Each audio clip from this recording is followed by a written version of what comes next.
नमस्कार। चलिए, तो लंच ब्रेक के पहले जितनी बात हम लोगों ने की, इंटेंशन के रूप में ना शिक्षक गलत है, ना वो गलत करना चाहता है, पेरेंट्स भी गलत करना नहीं चाहते हैं, है ना। व्यवस्था में भी लोग ही लगे हैं, वो भी कोई गलत करना नहीं चाहते हैं। तो काम की बात ये, तो किसी व्यक्ति के प्रति, जिसको हम कहेंगे कोई ईर्ष्या द्वेष, या व्यक्ति के प्रति कोई दूसरा भाव, आदमी बेसिकली ठीक है, जो समझ हमारे पास मिली वो अधूरा हो गया तो हमारे सारे प्रयास अधूरे हो जाते। तो हम लौट के आए कि शिक्षा का जो अभी कंटेंट है, यदि उसको ठीक से देखा जाए तो बेसिकली हमको जिंदगी चाहिए, अधूरा चाहिए कि पूरा चाहिए? पूरा ही चाहिए। पूरे का अर्थ इतना ही है, मैं जीना चाहता हूं, तो क्यों जीना है, कैसे जीना है। हमने कहा कि यदि इन दो अनंत प्रश्न है, ऐसा आपने कहा, प्रस्ताव रखा कि दो ही प्रश्न है। यदि ये दो ही प्रश्न है, इन दो प्रश्नों का उत्तर मिल जाने का नाम ही शिक्षा है। इसको देने वाले का नाम शिक्षक है, सभी को उपलब्ध हो जाए इसका नाम व्यवस्था है, इसके अनुरूप वातावरण हो और इसी के लिए कंटेंट हो, तो बात बहुत सिंपल है, स्ट्रेट फॉरवर्ड है। तो हम लोग बात कर रहे थे कि दो ही प्रश्न है, तो इसमें कोई और प्रश्न अभी आपको समझ में आया हो तो उस पर बात कर लेते हैं, फिर आगे बढ़ते हैं। हाँ जी, दो ही प्रश्न है, इसके अलावा भी कोई प्रश्न है तो बताइए। नहीं नहीं तो नहीं तो बोलो नहीं। हाँ, तो दो ही प्रश्न है, और मिलेगा तो जोड़ लेंगे। तो क्यों जीना है, कैसे जीना है, कुल इतना सिलेबस। तो जो छोटा सिलेबस है, लंबा नहीं है। 2 क्वेश्चन 20 साल, कैसा? काफी टाइम है।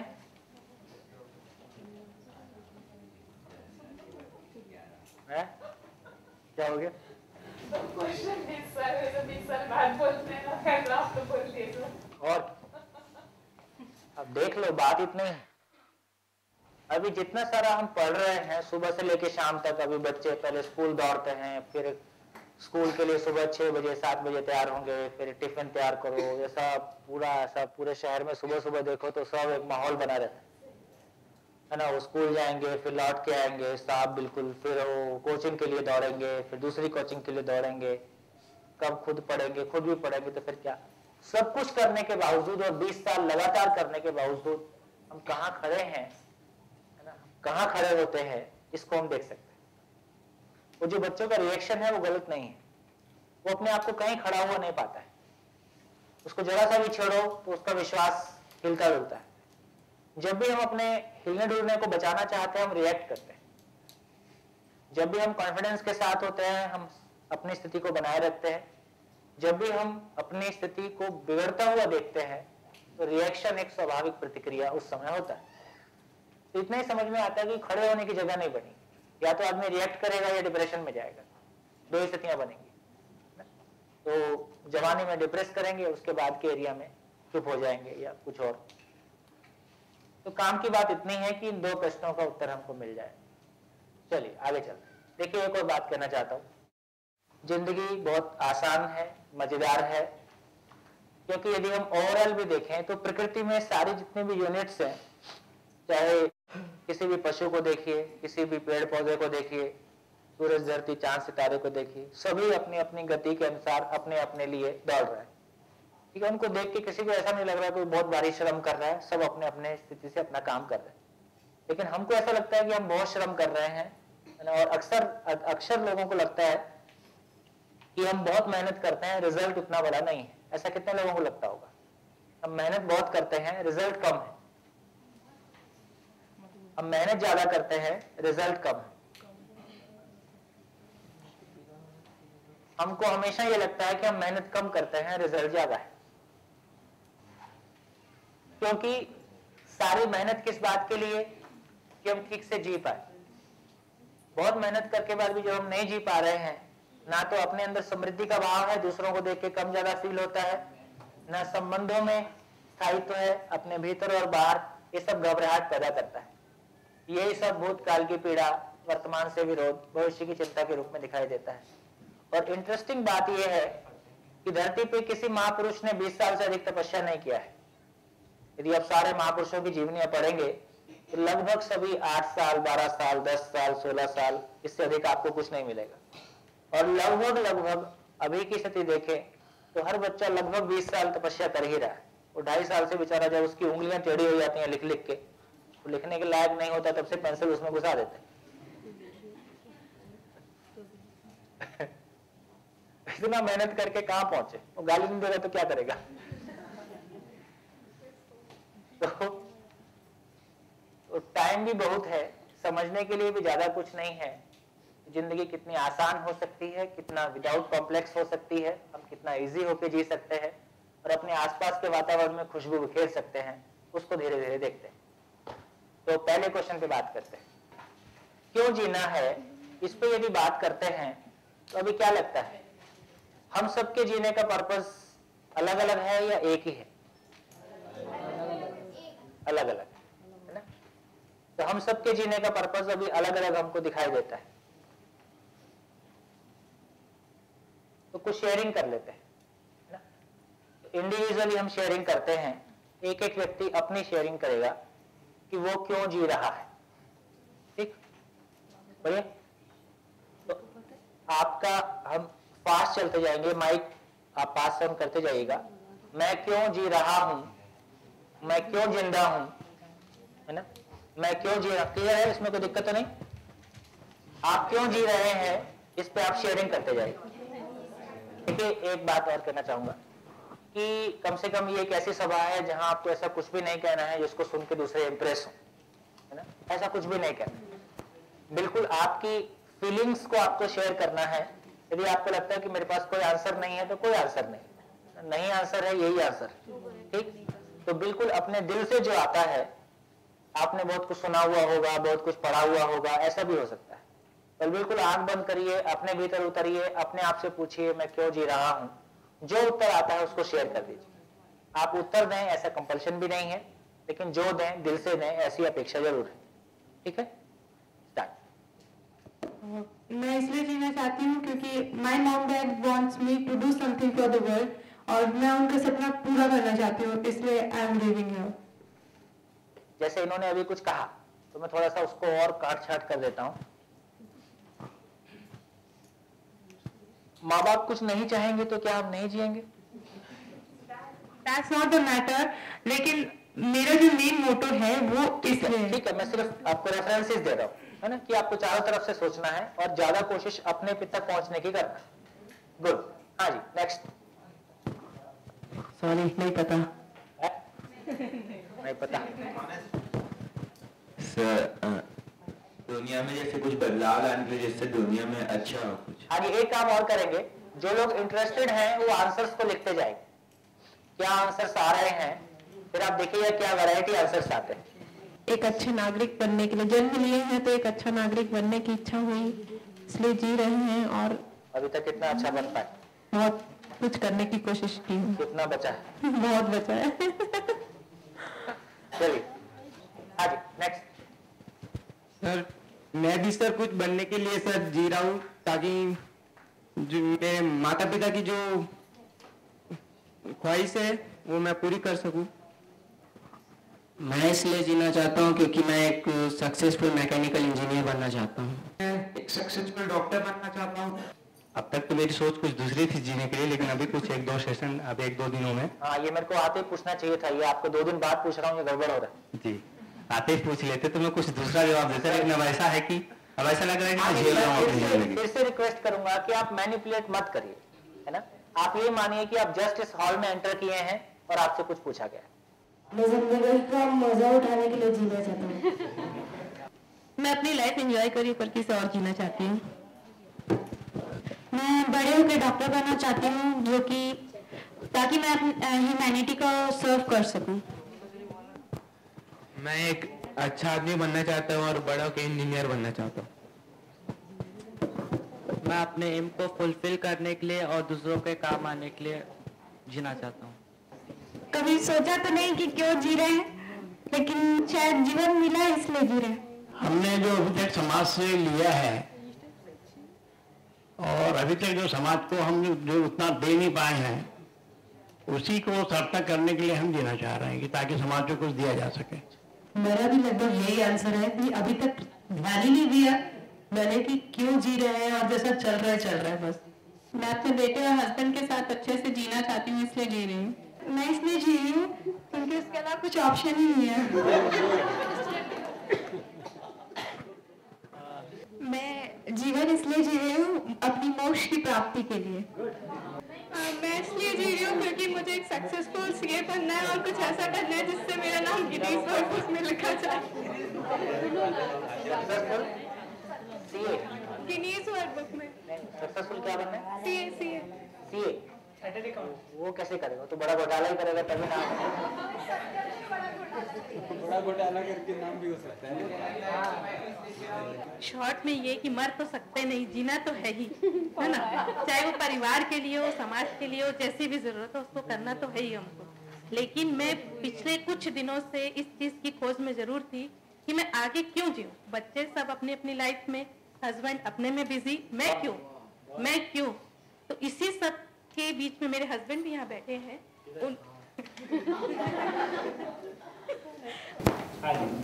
क्या निष्कर्ष निकला? ये पता चला कि 90% लोगों को पता ही नहीं है कि वो क्यों जी रहे हैं। तो ज्यादा अपने को परेशान होने की बात नहीं है। अपने को भी नहीं पता है, बाकी को भी नहीं पता। हाँ जी, और कोई शेयरिंग? कुछ लोग सिर्फ जीने के लिए जी रहे हैं, जिंदा रहने के। हाँ। जिंदा रहना और जीने में कितने लोग डिफरेंशिएट कर रहे हैं? जिंदा रहना मतलब जिंदगी जैसी चल रही है वैसी चलने दीजिए, और जीना है मतलब अपने शर्तों पर जिंदगी को जी रहे हैं। ठीक है, आगे बढ़ते हैं। तो देखिए 2-3 इश्यूज हैं। एक तो ये कि ये बहुत एक कॉमन आंसर है कि हम अपनी फैमिली के लिए, पेरेंट्स के लिए, ये बहुत कॉमन सा आंसर है। लगभग 12th के आसपास एक पीरियड आता है कि जब हमको आगे इधर जाना है, उसके लिए एक अनसर्टेनिटी होती है। हमारा अपना कोई रीजन बहुत क्लियर नहीं होता है, कोई कुछ कहता है, कोई कुछ कहता है, और हम किसी टनल में फिर घुस जाते हैं। स्पेशली महिलाओं के लिए, और जिसको हम गृहिणी कहें उस अर्थ में ज्यादा है। लगभग 45 के आसपास फिर एक पॉइंट आता है जहां बच्चे अपनी एजुकेशन लेके अपने रास्ता पकड़ लेते हैं, पति पहले से अपने किसी बिजनेस, अपने किसी काम में इन्वॉल्व होते हैं।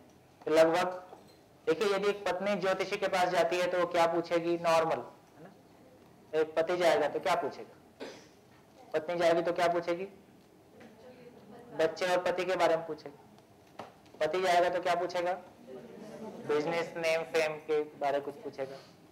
इससे ये समझ में आता है कि दोनों का जीने का केंद्र कहाँ पे, जो दोनों के जीने का सेंटर पॉइंट कहाँ पे। तो एक पति या वर्किंग वुमेन भी लगभग वैसा ही जाएगा, साथ में ये वाला पार्ट रहता ही है। तो इससे समझ में आया कि एक महिला के जीने का केंद्र किसी समय तक उसके पति और बच्चों में रहता है, और आदमी का उसका नेम, फेम, पैसा में रहता है। लगभग महिलाओं के साथ 40-45 तक ये स्थिति बनना शुरू हो जाता है कि जितना था उतना देख लिया और आगे के लिए खालीपन आता है। मेडिकल साइंस में, साइकोलॉजी में इसको एक अलग से पहचानते हैं, और वो 18 वाला एज को भी अलग से पहचानते हैं। तो ये समझ में आ रहा है कि जिंदगी के अधिकांश पार्ट, या फिर हम जैसे बहुत सारे लोग जी रहे हैं उसको हम मान लेते हैं कि ये जीना है, उसमें से कुछ हम कॉपी कर लेते हैं। मेरे को ये सब कहते कहते याद आ रहा है, एक शिविर हम कर रहे थे, इंटरेस्टिंग है, और मेरे को लगता है कि उससे आप लोग अपनी जिंदगी को कहीं ना कहीं रिलेट कर पाएंगे। एक हम शिविर कर रहे थे, उसमें एक IAS ऑफिसर थे, और उन्होंने जो कुछ सुनाया थोड़ा इंटरेस्टिंग है और कुछ हेल्प करेगा शायद। तो ये विश्वास वाला टॉपिक चल रहा था। तो विश्वास वाले टॉपिक में ये निकल के आया कि या तो टेम्परेरी कॉन्फिडेंस है या फिर ईगो है।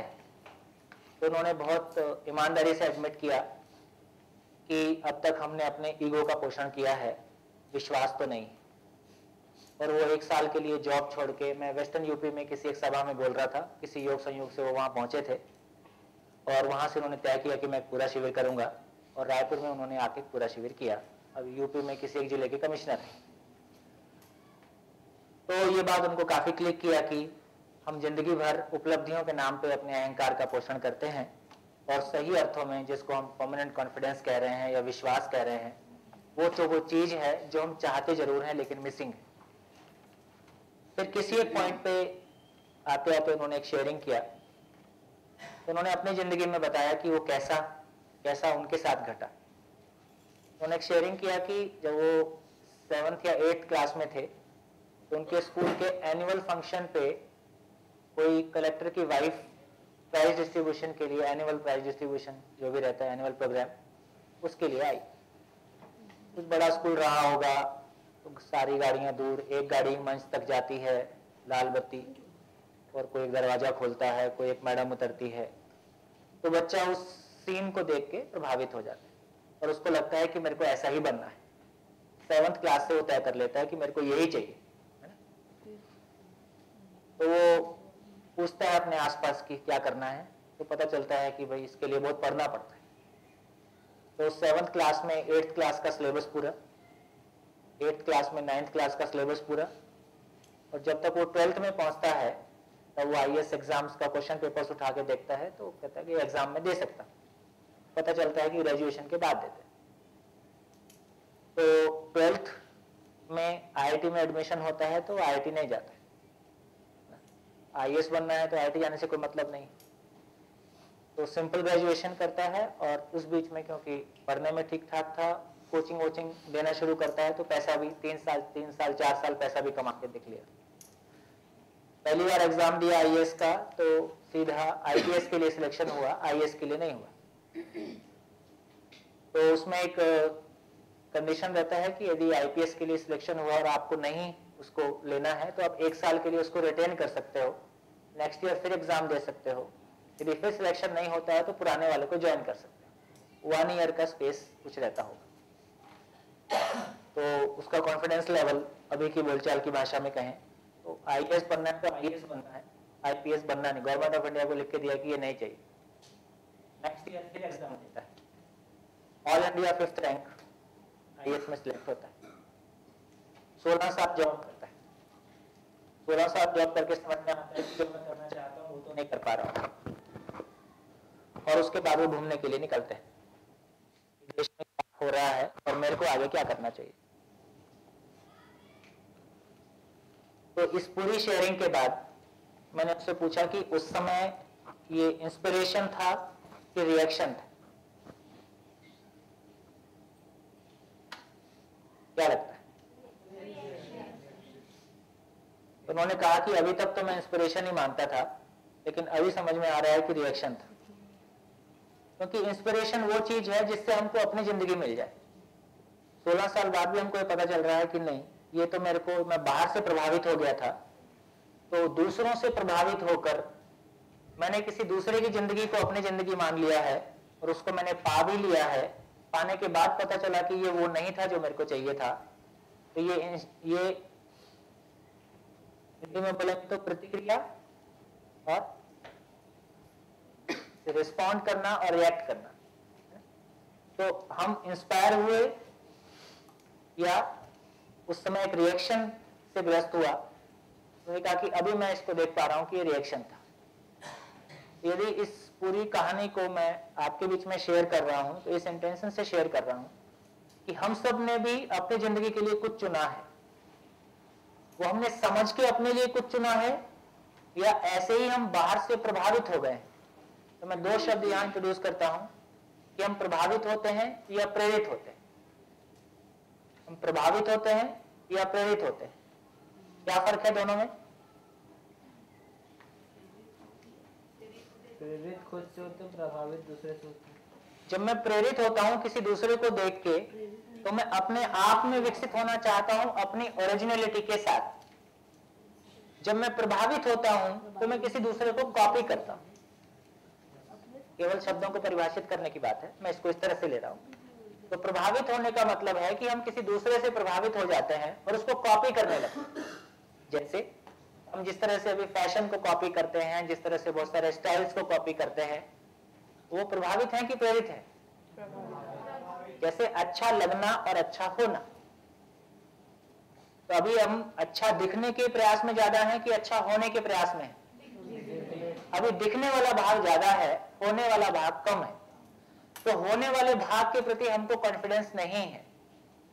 हमको लगता है कि होना तो समझ पता नहीं क्या होगा, लेकिन कम से कम दिखने में हम ऐसे दिखने लगे कि लोग हमसे प्रभावित हों। तो ये एक भाग। तो ये दिखने वाला भाग अच्छा लगता है। अच्छा लगना और अच्छा होने में क्या फर्क है? अच्छा लगना और अच्छा होना। लगते हैं किसी और को, होते अपने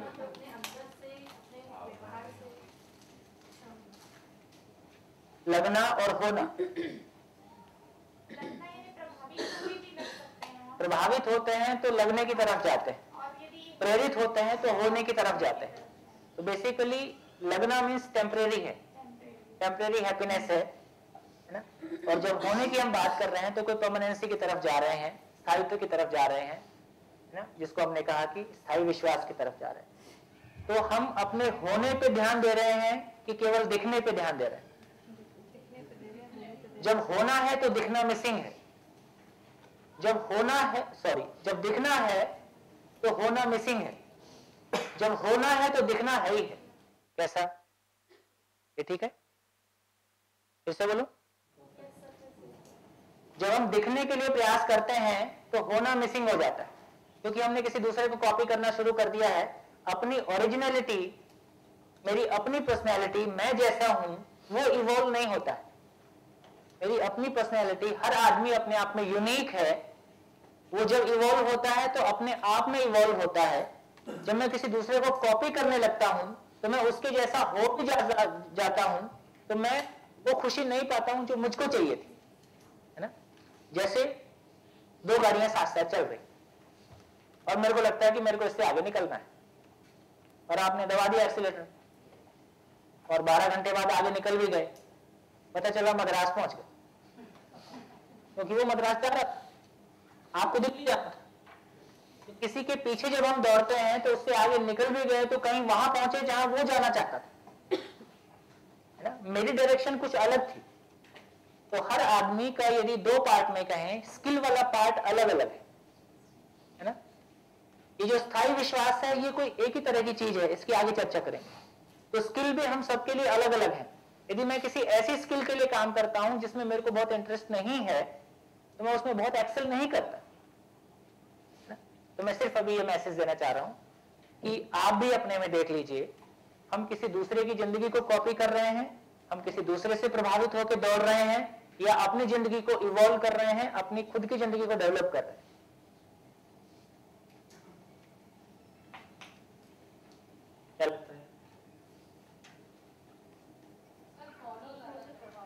फॉलो ज्यादा कर रहे हैं। तो हम फॉलो ज्यादा करते हैं। देखिए, रोल मॉडल्स की जब हम बात करते हैं, जैसे सचिन कितने भी लोगों के लिए रोल मॉडल हो जाए, सभी क्रिकेटर होके तो नहीं जिंदा रह सकते। सचिन ज्यादा नहीं हो सकते। कितने हो सकते हैं? सचिन 2-4 ही हो सकते हैं। अभी चलो 2-4 और लोग उस लेवल का खेल सकते हैं, लेकिन हजारों लोगों को यदि रोल मॉडल सचिन हो जाता है तो ये अपने आप को दुखी करने का तय कर लिए हैं, क्योंकि हजारों लोग सचिन नहीं हो सकते।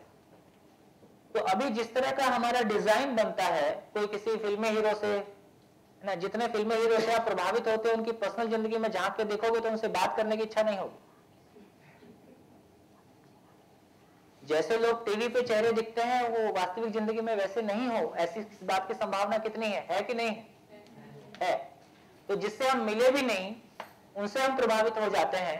ये वही चीज है कि हमारे को अपने आप में अपनी जिंदगी समझ में नहीं आती है, अपने आप को इवॉल्व करना नहीं आता है ना।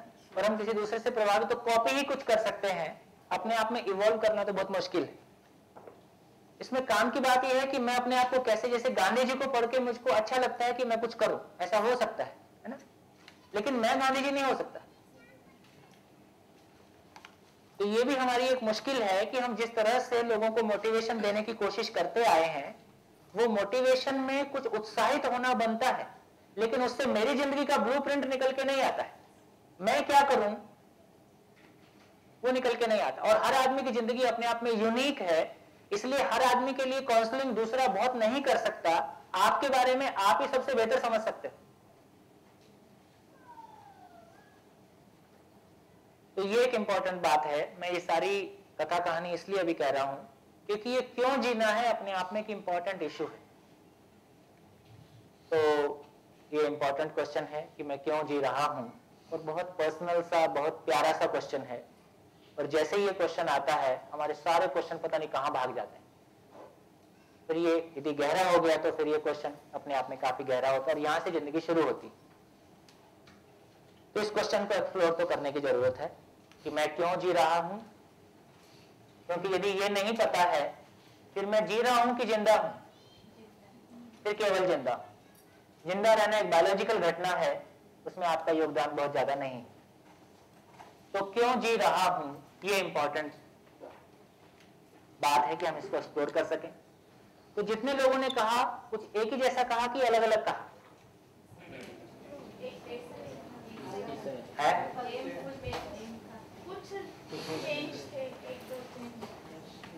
चलिए मैं कह रहा हूं कि जितने लोगों ने कहा सभी ने एक बात कही, दूसरी बात किसी ने कहा ही नहीं है। सही है?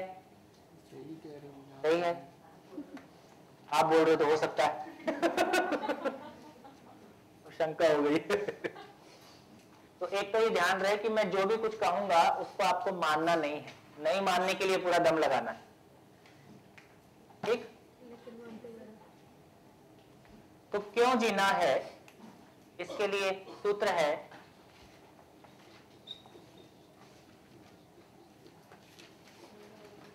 मानव जाति का समस्त प्रयास केवल और केवल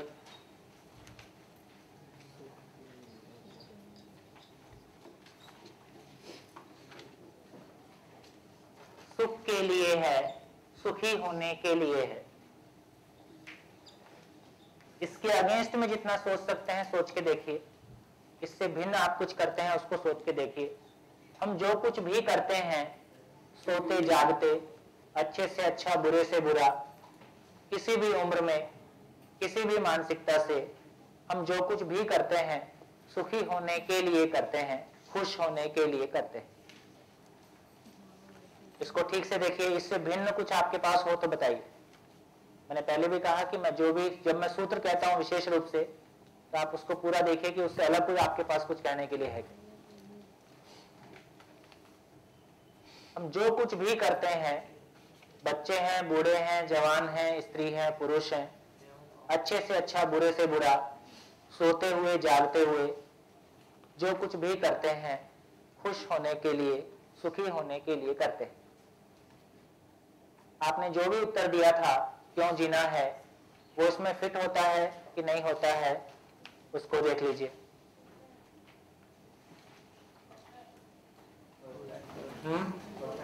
होता है? अपने सुख के लिए तो है ही, साथ में दूसरे का सुख भी है। पहले अपना सुख है, दूसरे का साथ में हो तो अच्छी बात है, यदि नहीं है तो भी अच्छी बात है। अभी एक नियम देख रहे हैं, नियम के रूप में ऐसा है, किसी को दुखी तो ना करे। वो दुखी भी होता हो तो भी कोई दिक्कत नहीं। पहले लोग पढ़ते हैं वो माँ बाप की खुशी के लिए पढ़ते हैं। हाँ, उन पे बड़ा एहसान करते हैं बेचारे। ये बहुत बड़ा झंझट हो गया है। नहीं, लेकिन चैरिटी देते हैं तब तो दूसरों की भी देते हैं। हाँ बेटा, चैरिटी या दान जो करते हैं तो दूसरों की भी करते हैं। हाँ, उससे भी यदि आपको दुख मिलता हो चैरिटी होते हुए तो करोगे क्या? चैरिटी करके आपको अच्छा लगता है इसलिए आप चैरिटी करते हैं, है ना? इसलिए मैंने बहुत साफ कहा कि अच्छे से अच्छा और बुरे से बुरा सारा कर्म हम इसलिए करते हैं कि मेरे को वो करने से अच्छा लगता है। पहली बात इतनी है, दूसरे के साथ क्या हुआ उसको बाद में देखेंगे। सर, आर्मी जो बॉर्डर में काम करती है उनको तो उनमें कुछ सुख नहीं मिलता है, वो तो एकदम सारे कष्ट झेलते हुए लोग बॉर्डर की पूरी कंट्रीज की रक्षा करती है। कभी आर्मी में गए हो? तो इसलिए ज्यादा अच्छा है हम अपनी जिंदगी में झांकें, क्योंकि दूसरों की जिंदगी में झांक के आप वो नहीं तय कर पाते हैं जो उनके साथ गुजर रहा होता है। हम केवल कल्पना करते हैं, कल्पना से वो नहीं पकड़ पाते हैं जैसा वो जी रहा होता है। तो ज्यादा अच्छा है कि अपने ऊपर ही देखें। आपने भी बहुत कुछ अच्छा बुरा किया होगा, तो उसी को सारे को देख लीजिए पहले, फिर दूसरे को भी देख लेंगे धीरे से। ठीक है, तो पहले अपना देख लीजिए। आज तक जो भी अच्छा सोचा बुरा सोचा, सोचने में भी कह रहा हूं, सारा सोचना, सारा बोलना, सारा करना आपके उसके सेंटर में कहीं ना कहीं आपको वो अच्छा लगता है, इसलिए आप उसको करते हो। फिर हम अपने आप को एक सेल्फिश इंसान बना ले। अभी मैं बना ले या नहीं ले ऐसा कुछ नहीं मतलब मैं कह रहा हूं ऐसा होता है। हाँ, अगर आप जो बात कह रहे हैं कि हम अपने बारे में सबसे पहले सोचे, सही मैं ऐसा नहीं कह रहा हूँ कि आप सोचें, आप सोचते हैं ये कह रहा हूँ। ठीक है, हम सोचते हैं तो एक सेल्फिश इंसान है। वो कौन सी फिश है मैं नहीं कह रहा हूँ पर मैं कह रहा हूँ कि ऐसा नियम है कि आदमी जो कुछ भी करता है वो सुखी होने के लिए करता है। आपकी अपनी चेतना, आपकी अपनी समझ या मान्यता के अनुसार जिसमें आप सुख मानते हैं आप उसको करते हैं। दो मान्यता है, एक हमें कहा जाता है कि आप अपने बारे में सही करो, बाकी दुनिया के बारे में मत करो, अपने को सही करो, सब सही हो जाए। उपदेश है, काम करता नहीं। तो जीते समय तो आपको वही करते हो जो आपका अपना कॉन्शियसनेस लेवल, चेतना का स्तर है, और उसका नियम समझने की कोशिश कर रहे हैं कि वो किसी नियम से काम कर रहा है। आदमी एक तो उपदेश है, ऐसा करना चाहिए, ऐसा नहीं करना चाहिए, समाज के लिए सोचना चाहिए, समाज से हमको बहुत कुछ मिला है, वगैरह वगैरह वगैरह वगैरह। इन सब के बावजूद समाज को हमने जैसा नर्क बनाया है वो दिख ही रहा है। ठीक, तब उपदेश से काम चलेगा नहीं। नियम सीधा सीधा देख रहे हैं कि नियम कैसा है। उस नियम में यदि ऐसा कुछ समझ में आ जाए, है ना, कि जिसको हम सारा भी समाज में भी व्यवस्था हो, ऐसी कोई चीज समझ में आ जाए और नियम से समझ में आ जाए तो कुछ आगे हो सकता है। तो अभी हम केवल ये समझने की कोशिश कर रहे हैं कि आदमी कुछ भी करता है उसके पीछे प्रेरणा क्या है, ड्राइविंग फोर्स क्या है, आदमी का ड्राइविंग फोर्स क्या है, उसको देख लीजिए। चाहे आप फिर समाज सेवा करते हो। सर, जैसे मम्मी पापा हम लोगों को किसी पार्टी में जाने से रोकते हैं, तो उसमें हम लोगों को तो खुशी होती नहीं है, लेकिन उन लोगों की खुशी के लिए हम लोग रुक जाते हैं। उन पे बड़ा एहसान करते। माँ बाप को तो बहुत एहसान है अभी के बच्चों का, बेचारे। इसको और आगे फैलाएंगे तो और क्लियर होगा। तो ड्राइविंग फोर्स कौन सा परमानेंट होगा? पेरेंट्स को खुश करने के लिए जी रहा हूं, ये बाहर से आया हुआ ड्राइविंग फोर्स हमारे लिए परमानेंट होगा, या मैं खुश रहना चाहता हूं, ये मेरे लिए ड्राइविंग फोर्स परमानेंट होगा। मैं खुश रहना चाहता हूं तो हमेशा रहना चाहता हूं, फिर उसके लिए मेरे को क्या क्या करना है। और यदि मैं सही तरीके से खुश रहना चाहता हूं और उससे मेरे माँ बाप भी खुश रहते हैं तो वो तो बाय प्रोडक्ट हो गया।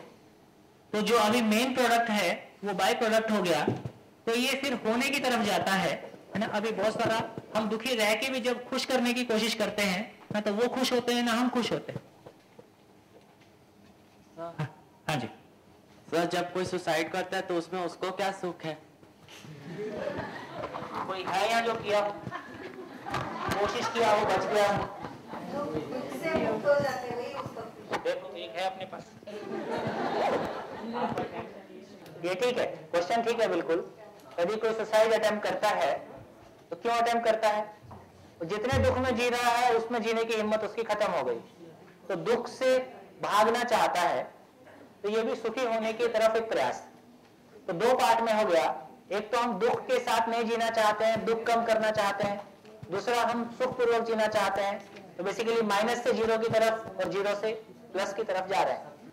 तो एक पॉइंट क्लियर हुआ, हाँ जी ऑल ऑफ यू, कि हम कुछ भी करते हैं, कुछ भी सोचें, कुछ भी बोलें, कुछ भी करें, हमारा ड्राइविंग फोर्स सुख है, हैप्पीनेस है।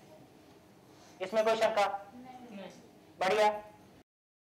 तो एक बात बहुत क्लियरली समझ में आई कि सभी ह्यूमैनिटी एज ए होल, जितने लोग मर गए, जितने जिंदा हैं और जितने पैदा होने वाले हैं, सभी का जो बेसिक डिजायर है, सभी का बेसिक डिजायर, सभी की मूल चाहत एक है, सभी सुख चाहते हैं।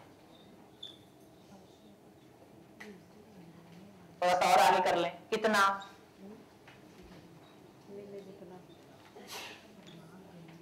कितना? कितना? अनलिमिटेड। अनलिमिटेड कितना होता है? इन्फिनिटी क्या होता है?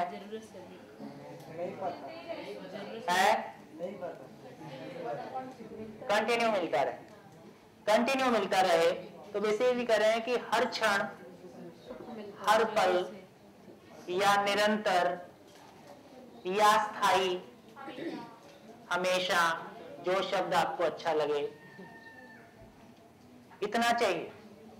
इससे कम में काम चलेगा, इससे ज्यादा हो सकता है, इससे ज्यादा कुछ हो सकता है, इससे कम में चलेगा नहीं, इससे ज्यादा होता नहीं, सभी के लिए ऐसा ही है। तो धरती पे जितने भी मानव पैदा हुए, जिंदा हैं, चले गए और पैदा होंगे, सबके साथ इतना ही है कि सभी की मूल चाहत क्या है? कैसा? इसमें आप कुछ नहीं कर सकते।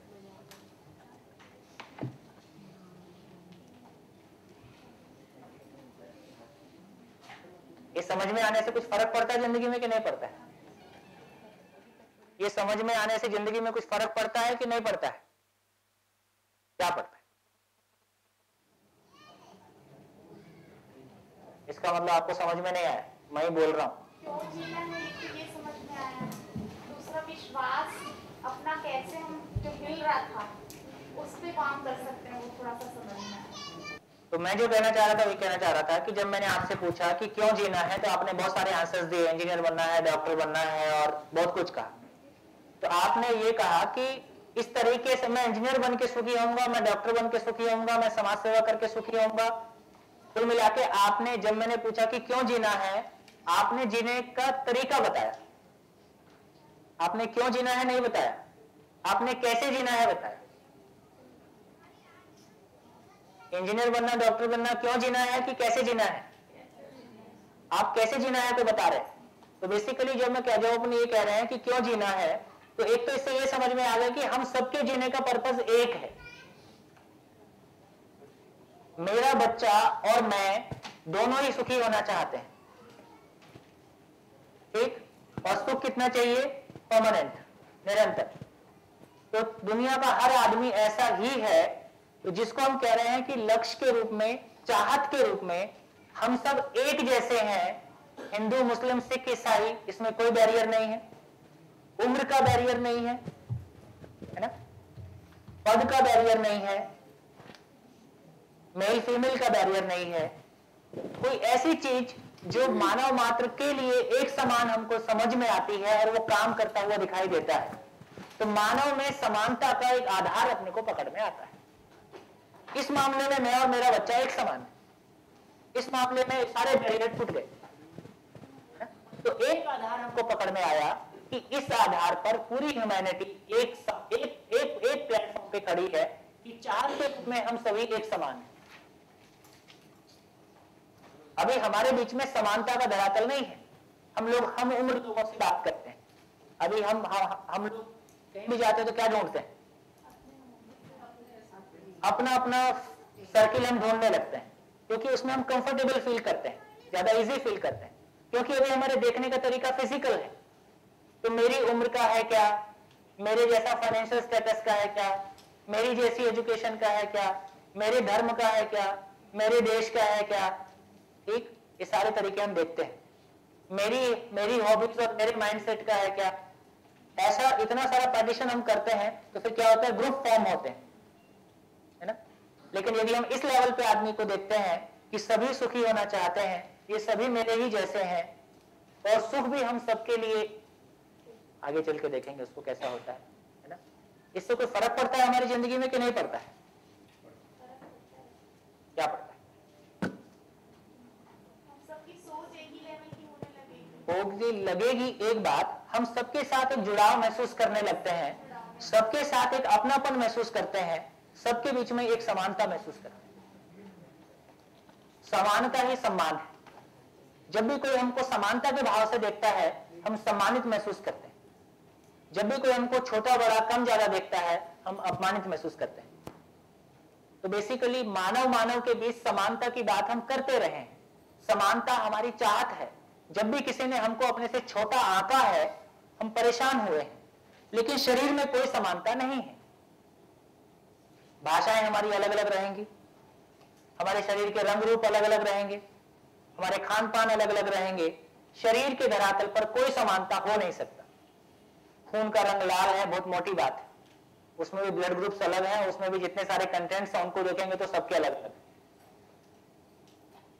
तो शरीर के धरातल पर कोई समानता मानव में उस तरीके से नहीं है जो जीने के धरातल पे काम आ जाए। काम की चीज है, बात आप तक ठीक से पहुंच रही है ना, कि हम सभी की मूल चाहत एक है, तो इसमें आप कुछ नहीं कर सकते। जितने और पैदा होंगे वो भी सभी ऐसे ही पैदा होंगे। हाँ जी, आप कुछ कहते हैं। आप जैसे बोले मानव जाति जितने भी है सबका वही सुख है मूल चाहत, तो मैं पूछना चाहती हूँ व्हाट अबाउट एब्नॉर्मल पीपल, उनका कुछ इतना थिंकिंग नहीं है पर वो भी मानव में आते, तो उनका अभी कुछ एम नहीं है कि किस लिए जीना है, उनको यही नहीं पता है। तो जैसे एक एग्जांपल लेके बताओ। एब्नॉर्मल पीपल, एक एग्जांपल लो। क्या एब्नॉर्मल? नहीं, जैसे जो लोग पागल होते हैं उनको नहीं पता रहता सुख क्या है या हमको सुख चाहिए। ऐसा हम वही तो मैं, जब भी आप दूसरे का एग्जांपल लेने जाओगे तब आप ऐसी गलती करोगे। जैसे इन्होंने एक गलती किया कि मिलिट्री वाला क्या, उससे पूछ के देखो, है ना। जब हम किसी दूसरे के बारे में बिना पूछे अपने से निर्णय निकाल लेते हैं, उस पागल से पूछ के देखो, उस पागल के लिए उसका अपने सुख का दायरा उसका बनाया हुआ है। हाँ, वो हम सबको पागल समझते हैं। तो मैं इसलिए इस बात पे इतना देर रुका क्योंकि ये बातें सुनने में बहुत इजी लगता है और हमको लगता है तो हमको पता ही है। आपको पता होता कुछ नहीं, आपको बस केवल सोचना है आप जियोगे वैसे जैसा कल जी रहे थे। यदि ये समझ में आ जाएगा तो जिंदगी में कुछ फर्क पड़ता है। समझ में आने का मतलब है कि वो आपके बिहेवियर में, वो आपके आचरण में रिफ्लेक्ट होने लगेगा। यदि मेरे को ये समझ में आता है कि सारे लोग की मूल चाहत एक है, तो मेरे को इनको भी देख के वैसे ही लगता है, इनको भी देख के वैसा ही लगता है, इनको भी देख के वैसा ही लगता है। धरती के सारे लोगों से मैं अपने आप को रिलेट कहा तो मेरे जैसा है, ये भी सुख चाहता है, मैं भी सुख चाहता हूं। और सुख समझ में आएगा तो ये रिलेशन और गहरा हो जाता है। फिर वो अपनेपन का जो विस्तार होता है, जो अपना पराया की दूरियां होती हैं, वो अलग तरीके से हमको मिटती हुई दिखाई देती हैं। फिर वो ग्रुपिज्म जो अभी हमको दिखाई देता है, जिस तरह से अपना और पराया की दूरियां दिखाई देती हैं, तो वो वैसी नहीं दिखती। हमारी पर्सनैलिटी फिर अलग तरीके से डेवलप होती है। तो ये एक इंपॉर्टेंट पहलू है। इसको खूब आप इससे भिन्न सोच के देखिए, जितना भी सोच सकते हैं, है ना। क्या इससे भिन्न कोई इफेक्ट हो सकता है क्या? कि सबको सुख की चाहत है, पागल को भी एक सुख की चाहत है, तो क्या आप अपने लाइफ उस पागल के साथ बिताने को तैयार रहेंगे? देखिए, फिर कैसे यदि बिताने, यदि मेरी फैमिली का कोई व्यक्ति पागल हो जाता है तो मेरे को उसके साथ में कैसे जीना है, फिर मैं इसको ज्यादा आराम से निकाल लूंगा। बशर्ते कि उस व्यक्ति के जिसको ये लगता है कि वो पागल हो गया है, कुछ दूसरा हो गया है ना। तो यदि मेरे को वो समझ बनेगा कि मेरे और इसके बीच में क्या समानता है, तो मेरे को उसका हैंडल करने का तरीका बिल्कुल डिफरेंट हो जाएगा। पागल का मतलब क्या है? पागल का मतलब क्या है? जिसका आचरण निश्चित हो या अनिश्चित हो। अनिश्चित हो, वो कब क्या करेगा पता नहीं। तो इतना ही करें कि आपके मन में जो आता है उसको बोलते जाए। जैसे एक मिनट, आपके मन में जो भी आता है उसको बोलते जाए। क्या समझ में आ रहा है? क्या समझ में आ रहा है? ज्यादा फर्क नहीं है। पागल में और हमारे में इतना ही फर्क है कि हमको पता है कि सभा में क्या बोलना है। मन में तो सारा उल्टा पुल्टा चलता ही है।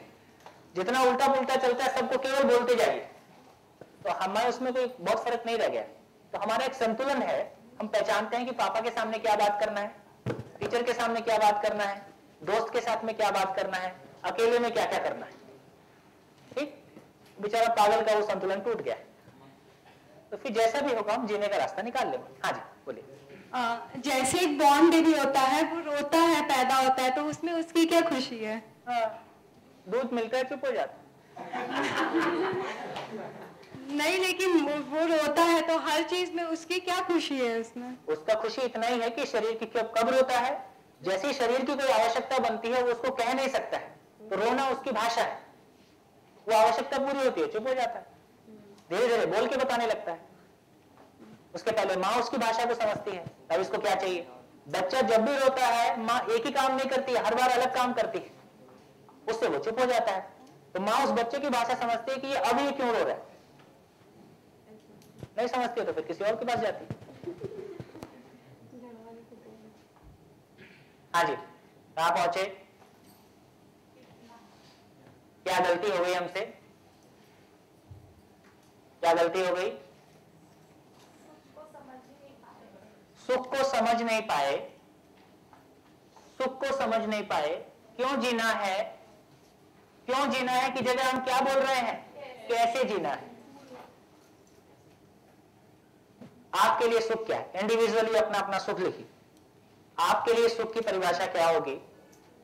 अपने, जिससे हमको अच्छा लगता है। किससे अच्छा लगता है? कोई भी चीज से जिससे अच्छा लगता है उससे सुख। चलिए दूसरी तरह से फ्रेम करता हूं। अभी हम सबका सुख एक ही है कि अलग अलग है? अलग अलग वाले वोटिंग कर लेते हैं। अलग अलग वाले गुड। एक वाले 50-50 50-50 तय नहीं हुआ है। ऑडियंस पोल लॉक कैसे करें? 50-50 उसका एहसास एक जैसा होगा लेकिन उसको पाने का तरीका अलग होगा। गुड। सर टेम्पररी सुख सबके अलग होंगे, परमानेंट सुख जो है वो सबका एक होगा। चलिए मैं नियम लिख रहा हूं। सुखी होने का नियम एग्जिस्टेंस में कैसा है? तो कहा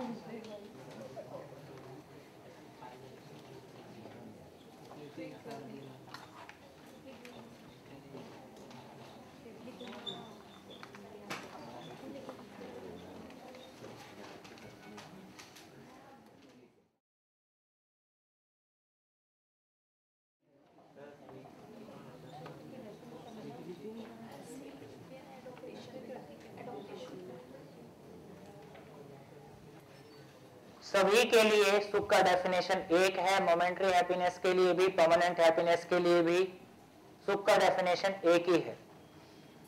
स्वीकृति के भाव में जीना सुख है। स्वीकृति बराबर सुख। फिर दुख क्या होगा?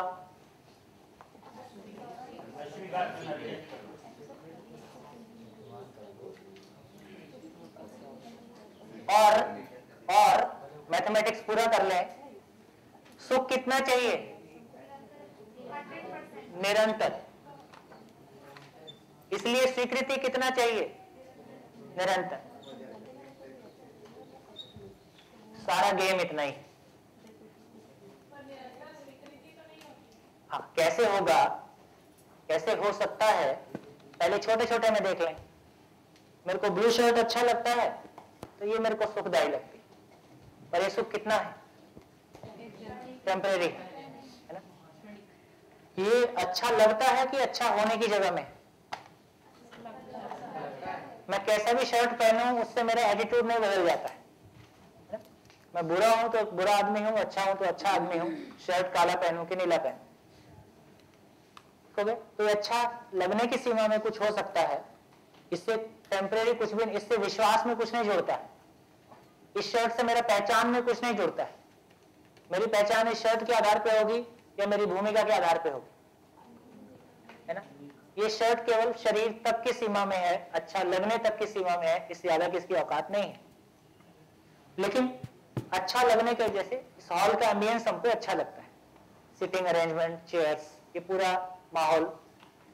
तो स्वीकृति बराबर सुख। तो फिजिकल लेवल से, इंटेलेक्चुअल लेवल से और गहरे लेवल तक चले जाए तो मूल बात इतनी हो रही है कि जो चीज के प्रति आपकी स्वीकृति है, यदि आपके पेरेंट्स के प्रति आपकी स्वीकृति है तो आपके पेरेंट्स आपको अच्छे लगते हैं। किसी एक पार्ट के प्रति उनकी हमारी स्वीकृति नहीं है तो उस पार्ट के साथ हमारा जीना नहीं बनता है। शिविर के दौरान भी बहुत सारी बातें ऐसी होती हैं जिन बातों में हमको बहुत रुचि बनता है, बहुत इंटरेस्ट बनता है। कुछ चीजें ऐसी होती हैं जब हमारा इंटरेस्ट लूज होता है, जैसे अभी कुछ लोग का हो रहा है। उतनी देर तो मजा नहीं आता है ना, फिर हम अपने आप को डाइवर्ट करने की कोशिश करते हैं। तो स्वीकृति बराबर सुख, अस्वीकृति बराबर दुख। ये बिल्कुल सीधा सीधा समझ में आता है कि इसमें दिक्कत है। आ रहा है? इसमें कोई दिक्कत नहीं है।